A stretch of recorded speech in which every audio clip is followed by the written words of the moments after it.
자동 차단기가 없는 건널목에서 기찻길이 이렇게 있는데 거기서 그 간수가 기차가 오면은 사람들이 지나가지 못하도록 막고 또 기차가 지나가고 나면은 지나가도 된다라고 수신호를 보내주고 이러는 사람이 있었습니다. 근데 시골 마을이다 보니까 아직은 그 자동 차단기가 설치되질 않아서 사람이 건널목을 지키고 있었어요. 그런데 이분이 사용하는 그 랜턴이 있잖아요. 그걸 가지고 이렇게 신호를 보내고 이렇게 하는 건데 어느 날 깜깜한 밤중에 기차가 지나가는 것입니다.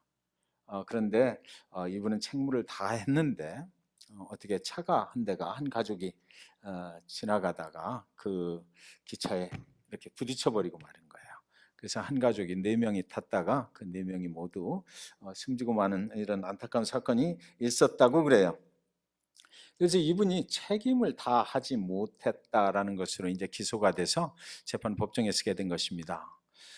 판사가 이렇게 이제 물어보는 거죠.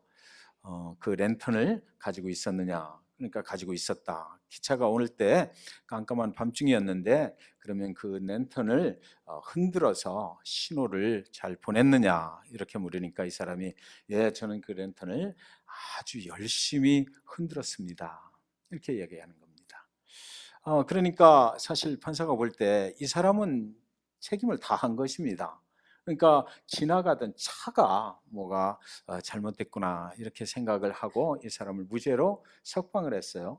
그래서 이 사람이 이제 그 재판 법정을 떠나서 그 건물 앞에 나와 가지고 크게 한숨을 내쉬는 것입니다.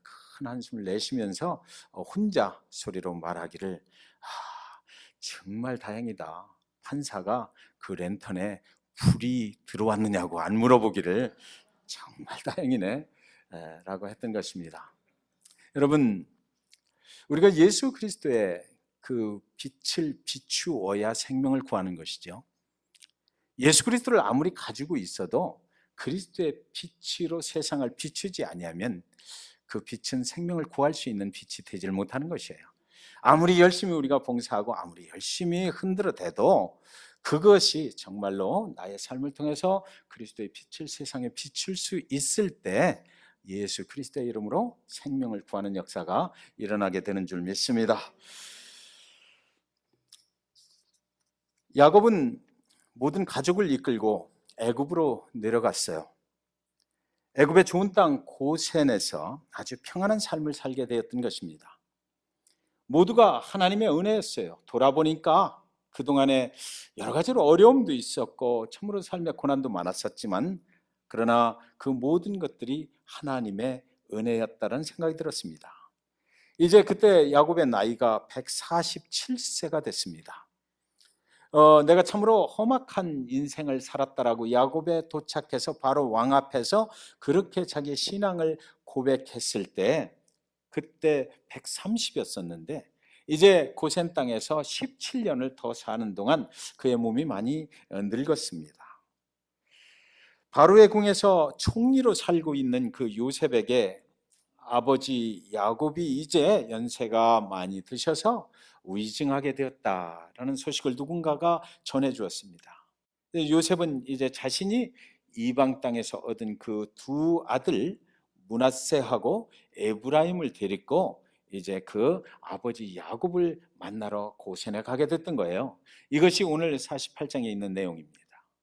요셉은 어려서 애굽이라는 이방 땅으로 왔어요. 그리고 여러분이 다 아시는 것처럼 그 애굽 땅에 와서 엄청난 고난을 겪게 됩니다. 여러 가지 환난을 통해서 그러나 결국 하나님의 섭리 가운데 그가 옛날에 꾸었던 그 꿈을 하나님께서 이루어 주시는 거죠. 그런 과정들은 어려웠지만 그는 결국 애굽의 총리 두 번째로 높은 사람이 됐던 거예요. 당시에 이스라엘 사람들, 히브리 사람들이죠. 이 사람들은 그들의 혈통을 굉장히 중요하게 여겼다라고 합니다. 그래서 자기들끼리 결혼을 해서 낳은 자녀들이어야만 그 히브리의 혈통이 된다라고 생각을 했던 거예요. 그런데 애굽의 모습을 보십시오. 애굽은 어쩔 수 없이 이방 나라, 참 요셉의 모습을 보십시오. 요셉은 어쩔 수 없이 자기 뜻이 아니었는데 어쩔 수 없이 애굽이라는 이방의 나라로 가게 됐던 겁니다. 그리고 그 이방 나라에서 아내를 만나서 결혼을 할 수밖에 없었어요. 그런 상황 속에서 자녀 둘을 또 낳게 됐고요. 그리고 나서 지금 그 이방 나라에서 얻은 아내와 함께 낳은 그 자녀 둘을 데리고 히브리인 중에 히브리인인 야곱, 아버지 야곱 앞에 가는 거예요. 그때 당시에는 히브리인들이 죽음을 앞에 두고 있을 때 그 자녀들을 축복을 해서 나에게 주신 그 하나님의 뜻이 계속해서 이어져 나갈 수 있도록 그 죽음 전에 축복하는 그런 일들을 했던 것이죠.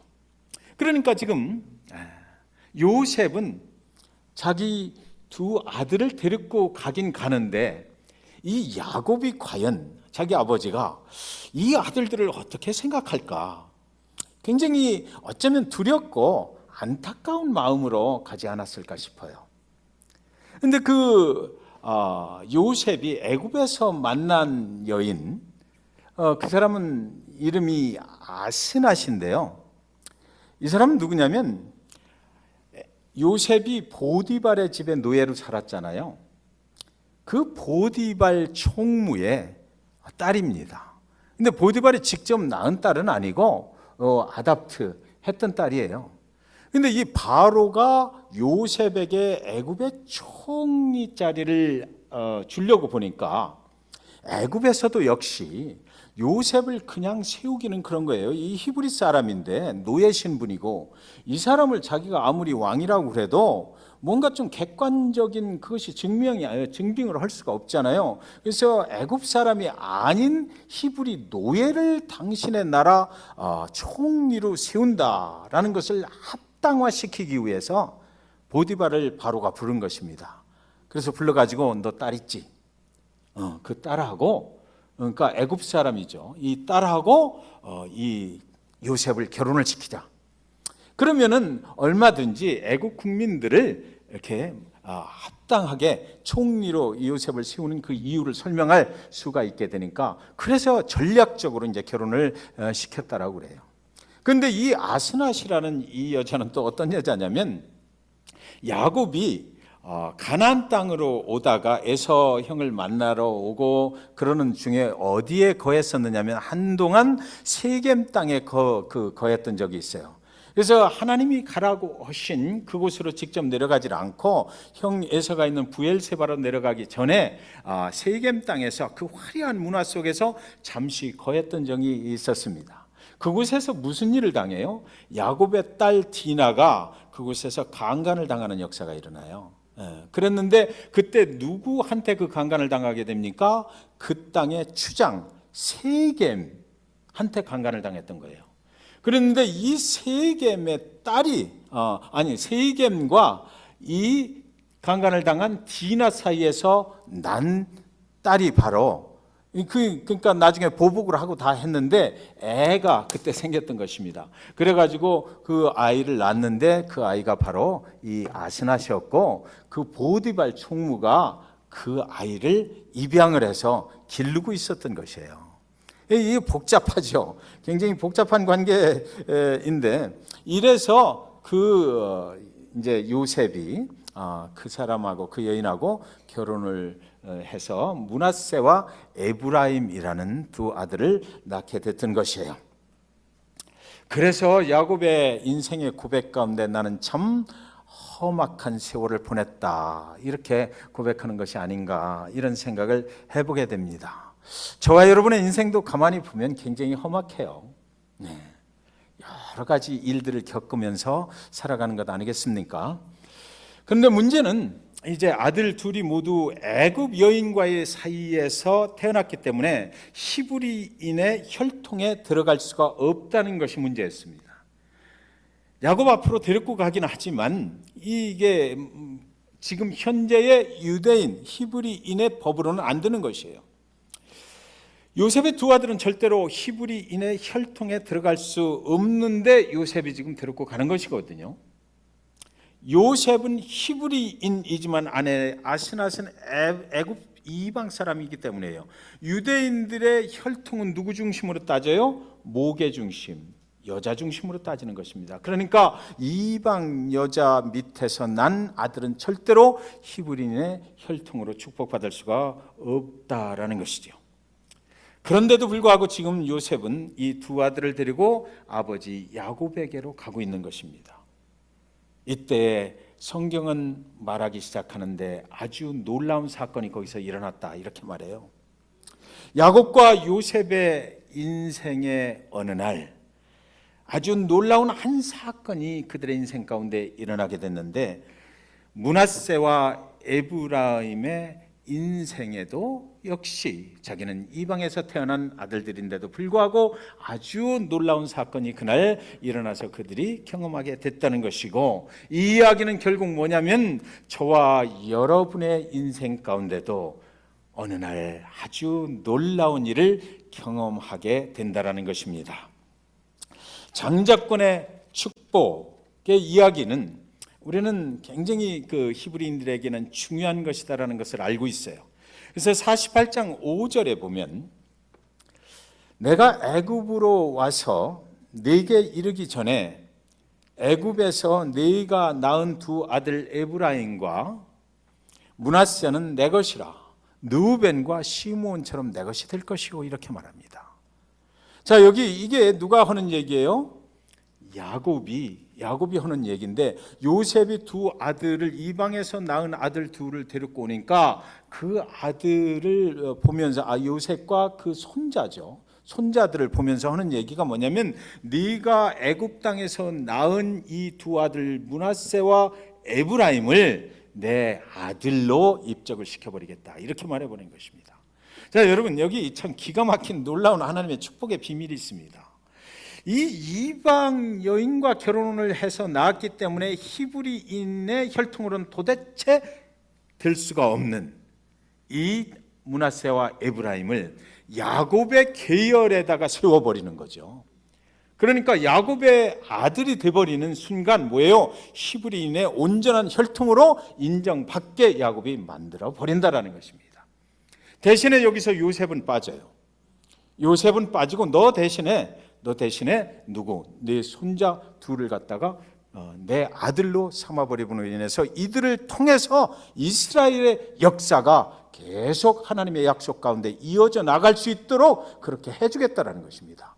그 시므온과 그 둘째 아들 루벤과 시므온과 똑같은 대열에 세워주겠다 이렇게 말을 해버리는 거예요. 그리고 나서 이제 그 손자들, 그러니까 이제 자기 아들로 삼아버리고 그리고 나서 그들에게 축복을 해주겠다. 이 축복이 뭔지 아세요?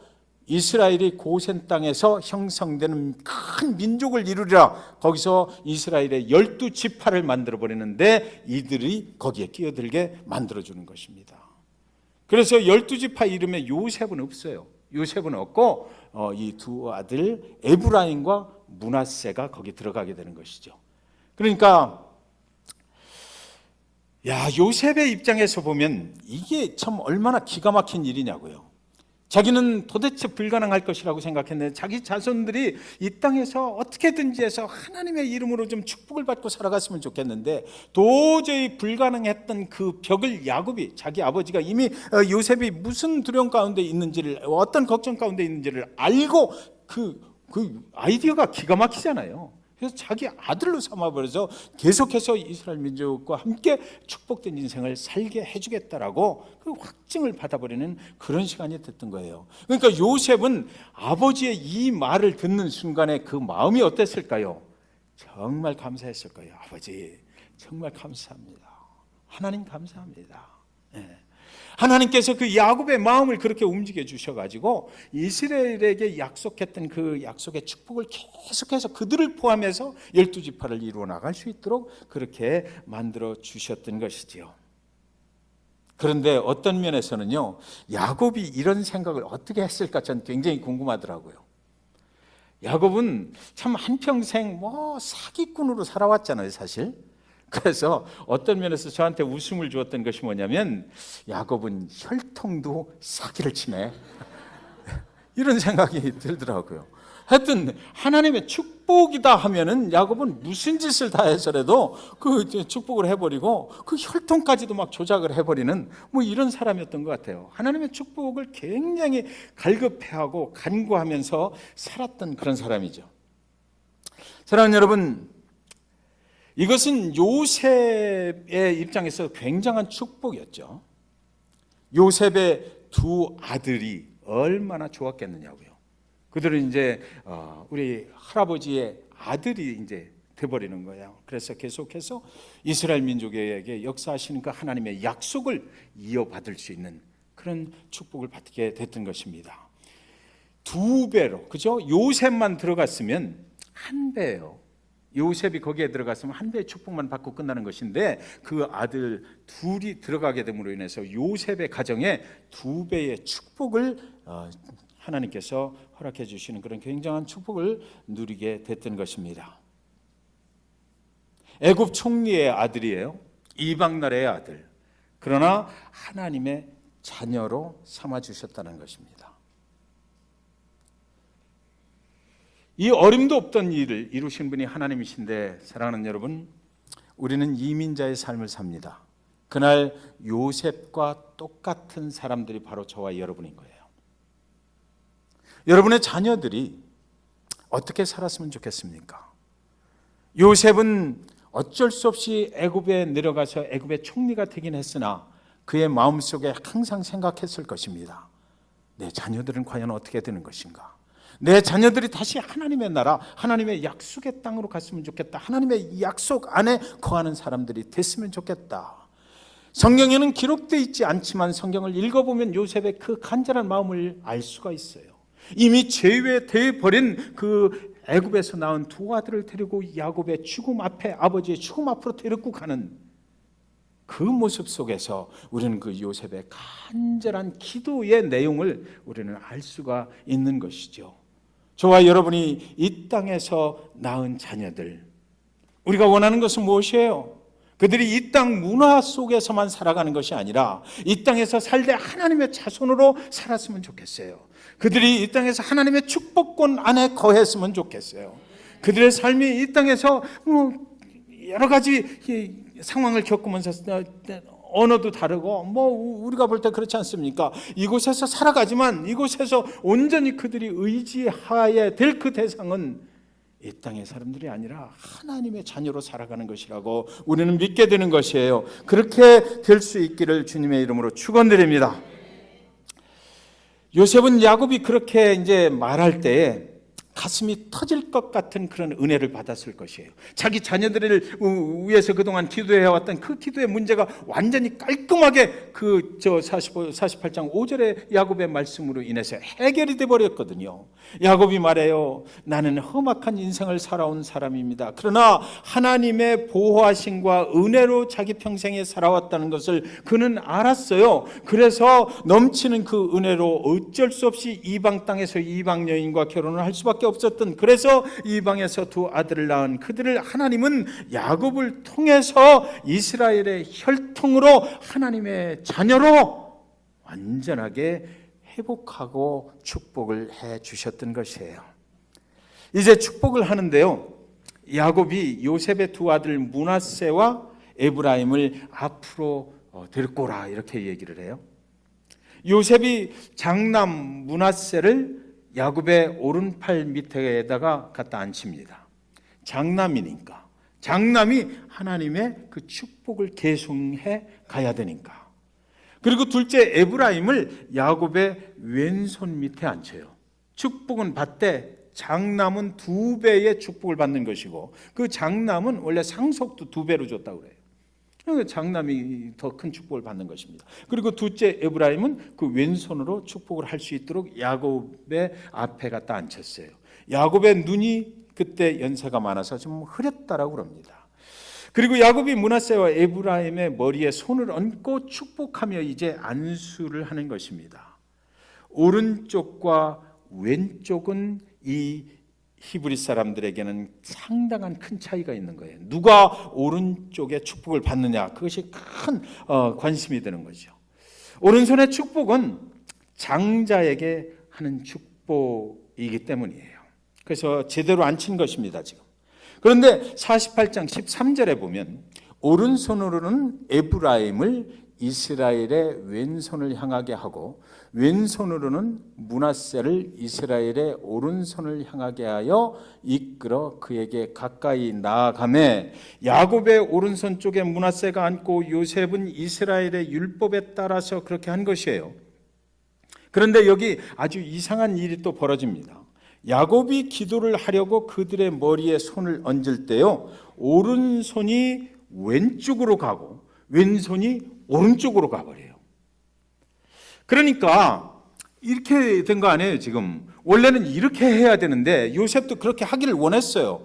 그런데 야곱이 축복 기도를 시작하는 순간 이게 싹 바꿔져 버리는 거예요.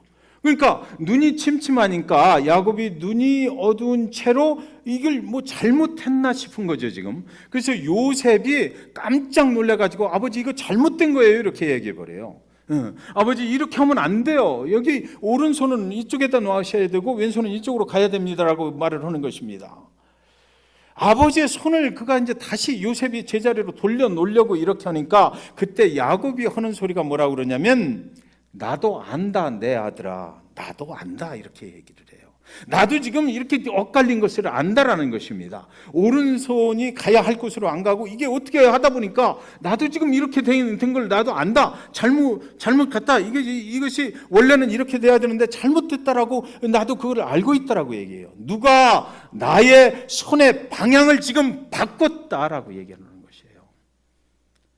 나도 원래 이렇게 돼야 되는 것 아는데 내가 축복 기도를 하려고 하는 순간 누군가가 와서 나의 손을 이렇게 바꾼 거, 그것을 나도 지금 안다라고 얘기해요. 에브라임이 더 큰 축복을 얻게 됐다라고 말을 하는 것이죠. 우리가 생각했던 것이 뒤집어졌다라는 것입니다. 그 축복의 향함이 길이 바꾸어졌다는 것이에요. 뒤바뀌어졌다는 것입니다. 야곱은 왜 그렇게 했을까요? 야곱이 일부러 그런 것일까요? 여기에는 특별한 이유가 있어요. 그것은 그 순간 야곱이 마음대로 조정할 수 있는 것이 아니었다는 것입니다. 자신도 모르는 사이에 그렇게 돼버렸다는 것이에요. 나도 알지만 그러나 내가 어쩔 수 없었다는 것입니다. 그것은 바로 하나님이 그 순간 야곱의 팔의 방향을 뒤바꿨다는 것이에요. 하나님의 섭리라고 밖에는 설명할 방법이 없다는 것입니다. 누가 그것을 어떻게 할 수가 없었다는 것이에요. 알고는 있지만 그러나 누군가가 내 팔의 방향을 바꿨는데 알고는 있으나 이것을 어떻게 내가 할 수 없었다는 것입니다. 우리는 그것이 하나님이 하시는 일이었다라고 밖에는 다른 어떤 말로도 설명을 할 수가 없다라는 것입니다. 여러분, 그래서 이 말씀을, 이게 성경 속에 아주 귀중한 말씀이거든요. 묵상하고 또 묵상해 보았어요. 그랬더니 하나님은 이 이상한 뒤바뀐 축복의 사건을 통해서 우리에게 무엇인가 말씀하시고자 하는 것이 있어서 이렇게 하셨다는 거죠.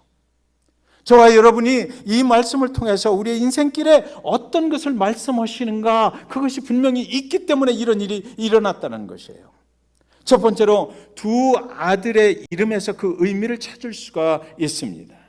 므낫세라는 이름의 의미는 고통과 어려움을 잇는다라는 거예요. 요셉이 이 므낫세를 낳았을 때, 애굽의 총리가 되면서 이 므낫세를 낳고요, 그동안에 얼마나 어렵게 살았느냐고요. 그러니까 이 므낫세를 주신 하나님 앞에 이름을 지키를, 이 므낫세를 주셔서 감사합니다, 이 므낫세를 통해서 내 예전에 겪었던 그 어려움과 고난과 이런 것들은 싹 잊어버리게 해 주십시오라는 자기의 소망을 담아서 그 이름을 첫 아들에게 므낫세라고 지은 거예요. 그러니까 여러분, 우리가 우리 자녀들의 이름을 저렇게 므낫세라고 지었다고 그러면 여러분이 살아가실 때 그 므낫세를 보면 무슨 생각이 날까요? 무슨 생각이 날 것 같아요? 옛날에 노예로 팔려올 때 내가 얼마나 고생했나, 보디발의 집에서 내가 얼마나 고생하며 살았나, 감옥 속에 있을 때 내가 얼마나 고생하며 살았나, 잊혀진 사람 됐을 때 내가 얼마나 기다리며 애를 태웠나, 이 생각이 므낫세를 볼 때마다 났을 거예요.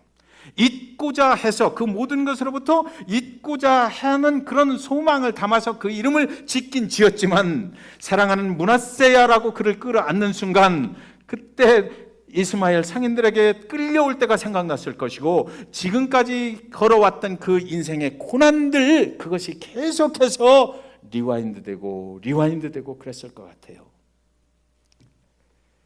잊혀지고자 했으나 그 이름을 그렇게 붙여놔서 그 이름을 부를 때마다 자기의 과거가 생각이 났던 것입니다. 근데 둘째, 에브라임의 이름의 의미는요, 열매를 풍성히 맺는 번영의 축복을 얻는다라는 의미입니다. 그러니까 요셉은 그 아들, 둘째 아들을 낳고 이제는 참으로 과거로부터 벗어나서 앞으로 내가 열매 맺는 인생을 살겠다, 축복된 인생을 살아야 되겠다, 그 소망을 담아서 그 이름을 에브라임이라고 붙였던 거예요. 앞으로 미래에, 나의 미래는 과거로부터 모든 것 해방되고 이제는 그런 시절 다 지나고 애굽 총리로서 보란듯이 내가 하나님의 이름으로 내가 번영과 축복을 누리면서 살아가야 되겠다. 그래서 이 에브라임을 주신 하나님께 감사하면서 나의 미래에 많은 축복을 주십시오라고 그 이름을 에브라임이라고 지었던 것입니다. 그러니까 므낫세를 보면 뭐가 생각나? 과거에 고생했던 것이 생각나고, 에브라임을 보면 누가 생각나요? 하나님의 약속의 말씀, 그 축복권에 내가 가게 되는 그런 소망이 생각나는 거예요. 그래서 두 아들의 이름을 그렇게 지어놓고 이제 그 두 아들을 데리고 야곱한테 갔는데, 야곱이 축복을 하는데 느닷없이 이게 바뀌어가지고 에브라임을 축복하는 것입니다. 그러니까 에브라임을 축복했다는 의미는 이 요셉의 가정에 앞으로 하나님의 뜻이 어떤 것이다, 과거가 아니라 매여 살지 말고 앞으로 열매 맺는 축복된 인생을 살아라라고 하나님이 이걸 바꿔버렸다라는 거죠. 그 두 아들을 뒤바꿔 놓은 그 축복의 사건은 이제 하나님께서 저와 여러분에게 주시는 메시지가 있는 것입니다. 과거에 죄악되고 힘들고 고통스러웠던 그 모든 것을 잊어버리고 그리스도 안에서 새로운 삶을, 복된 삶을 누리며 살아가라는 것이에요. 과거에 힘들고 어려웠던 그런 인생의 시절들 기억하지 마시고 이제 예수 그리스도 그분께서 우리에게 길을 터주셨으니까 그 복된 삶으로 나아가라는 것입니다. 하나님은 저와 여러분이 그런 삶을 살아가기를 원하시는 거예요. 요셉의 가정이 더 이상 과거에 매여서 므낫세로 살지 말고 하나님께 복된 인생, 번영을 이루는 인생으로 살라고 하나님이 그 순간 야곱의 손을 바꾸어서 축복을 해 주었던 것입니다. 저는 오늘 우리 교회 성도님들이 모두 과거의 모든 죄악으로부터 자유하시기를 원합니다. 저는 오늘 우리 교회 성도님들이 이제 하나님의 그 인도한 가운데 번영과 축복의 길로 자유롭게 나아가시기를 진심으로 축원드립니다. 그런데 사랑하는 여러분, 이 사건을 묵상하면서 정말 기가 막힌 사실을 또 알게 된 게 있는데요. 하나님은 우리를 위하여 뒤바뀐 사건을 일으켜 주신 적이 있다는 것이죠. 저와 여러분의 인생 위에도 2000년 전 저 골고다 언덕 위에 세워진 십자가에서 하나님은 죄로 인하여 죽을 수밖에 없는 저와 여러분의 생명을 살리기 위해서 죄 없으신 당신의 아들 예수를 대신 우리의 죄를 지고 죽게 만들어 주시는 뒤바뀐 축복의 역사를 이루어 주셨다는 것입니다. 거기서 뒤바뀐 축복의 역사가 일어났기 때문에 저와 여러분이 하나님의 자녀가 될 수 있었던 거예요. 하나님의 자녀로 입양된 거예요. 우리는 그 사건이 없이는 이것은 도저히 불가능했던 거예요.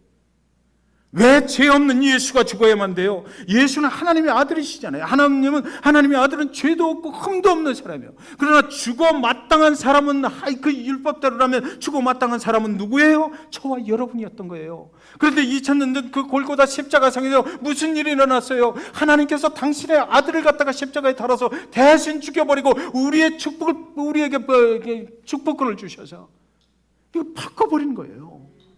바꿔버린 거예요. 그래서 우리는 하나님의 축복을 받으면서 이제 살아가게 됐고 예수는 우리 대신 죽음을 당했다고요. 거기서 뒤바뀐 축복의 역사가 일어났기 때문에 저와 여러분이 하나님의 아들이 된 거예요. 하나님의 자녀가 된 거예요. 그 은혜로 우리는 지금 살고 있는 것입니다.